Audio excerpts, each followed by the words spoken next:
नमस्कार दोस्तों, स्वागत है आपका हमारे चैनल पर। आज हम एक रहस्यमयी कहानी की बात करने जा रहे हैं जो समुद्री लुटेरों और खजानों से जुड़ी हुई है।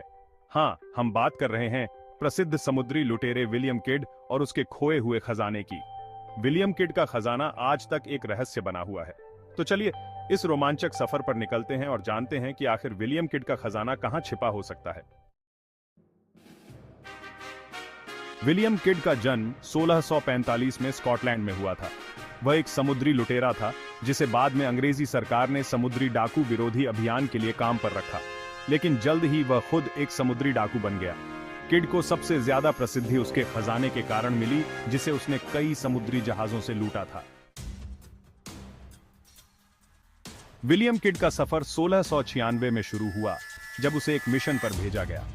उसे समुद्री डाकुओं को पकड़ने और उनके खजाने को जब्त करने का काम सौंपा गया था। लेकिन इस मिशन के दौरान किड खुद एक समुद्री डाकू बन गया और उसने कई जहाजों को लूटा। किड के खजाने की कहानियां बहुत ही मशहूर हैं। कहा जाता है कि उसने अपने खजाने को छिपाने के लिए कई जगहों का इस्तेमाल किया। इनमें से कुछ प्रमुख स्थान हैं। गार्डिनर आइलैंड, न्यूयॉर्क के पास स्थित यह द्वीप किड का प्रमुख ठिकाना था। कहा जाता है कि उसने यहां पर काफी खजाना छिपाया था। न्यूयॉर्क हार्बर, न्यूयॉर्क के बंदरगाह में भी किड ने खजाना छिपाने की कोशिश की थी। मेडागास्कर, अफ्रीका के पूर्वी तट पर स्थित इस द्वीप पर भी किड ने खजाना छिपाया था। किड के खजाने की खोज कई वर्षों से की जा रही है। कई लोग और संगठन इस खजाने को खोजने में लगे हुए हैं। इनमें से कुछ प्रमुख खोजें हैं। गार्डिनर आइलैंड पर खुदाई। यहां पर कई बार खुदाई की गई, लेकिन खजाने का कोई ठोस सबूत नहीं मिला। न्यूयॉर्क हार्बर में तलाशी। यहां पर भी कई बार तलाशी ली गई, लेकिन कोई खास सफलता नहीं मिली। मेडागास्कर में खोज। यहां पर भी कई बार खोज की गई, लेकिन खजाना नहीं मिला। विलियम किड का अंत बहुत ही दुखद था।